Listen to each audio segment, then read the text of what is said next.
Erkaklar salomatligi deganda erkak kishini prostatasini salomatligi, erkak kishini jinsiy qobiliyati va erkak kishini testosteron miqdori o'ta muhim ahamiyatga ega hisoblanadi.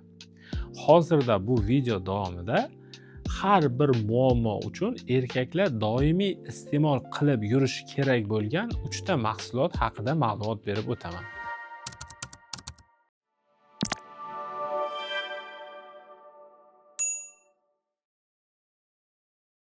Agar erkaklar sizlar o'zlaringizda prostatalaringizda zo'r, sog'lom bo'lib yursin desangiz, tabiiy mahsulotlardan, doimiy iste'mol qilib yuradigan mahsulotlardan nimalar yaxshi foyda beradi? Birinchisi, prostata uchun birinchi o'rindagi mahsulot bu pomidor hisoblanadi. Pomidorni tarkibida likopin degan moddasi juda ham boy bo'lib, bu prostatani salomatligi uchun o'ta foydali mahsulotlardan biri hisoblanadi. Ikkinchi mahsulot esa qovoq urug'i. Qovoq urug'ini tarkibida sink, ya'ni rux moddasi juda ham ko'p hisoblanadi. Prostatani suyuqligini tarkibida ham sink ko'p bo'ladi va bu narsa prostatadagi tabiiy antibakterial xususiyatini ta'minlab turadi. Ya'ni prostatani yangi suyuqligi o'zidagi turli xildagi mikroblarni o'ldirishga yordam beradi.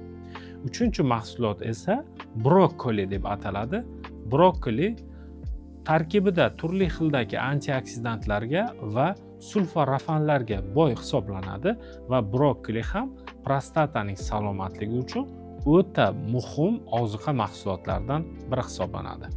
Jinsiy quvvatni yaxshi saqlab turish uchun, ya'ni jinsiy olat tarangligi juda ham yaxshi holatda bo'lish uchun tavsiya qilinadigan 3 ta top mahsulot. Birinchisi, yog'li baliqlar.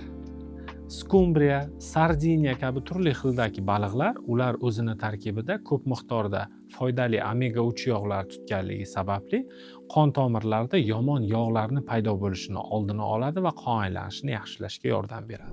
Ikkinchisi esa tarvuz mahsuloti.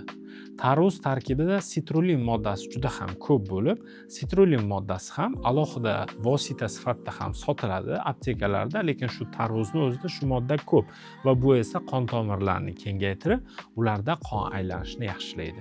Uchinchisi esa bu qizil lavlagi. Qizil lavlagi ko'p iste'mol qilinsa, organizmga tushgandan so'ng azot oksidiga aylanadi va bu azot oksidi hisobidan qon tomirlarini kengayib, ularda qon aylanishini yaxshilaydi.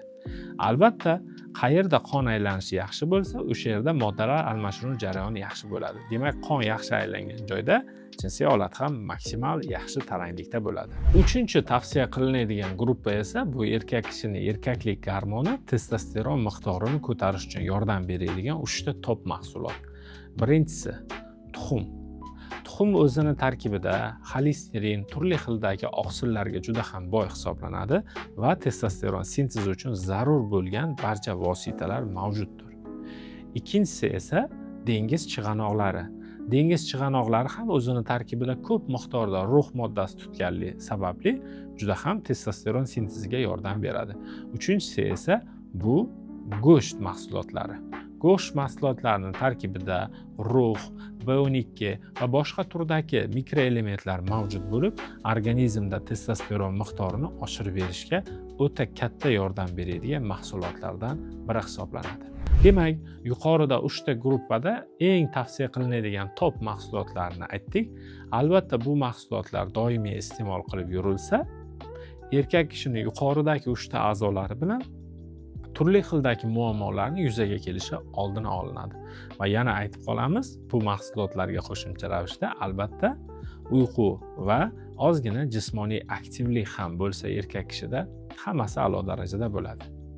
Agarda sizda jinsiy zaiflik holati, tez bo'shanish yoki testosteron miqdori pastligi kabi muammolar bo'layotgan bo'lsa, yuqoridagi mahsulotlarni iste'mol qilsangiz, sog'lom hayot tarzi olib borsangiz ham yuqoridagi muammolar sizni tark etmayotgan bo'lsa va bunga aniq yechim xohlasangiz, pastdagi raqamlar orqali aloqaga chiqing.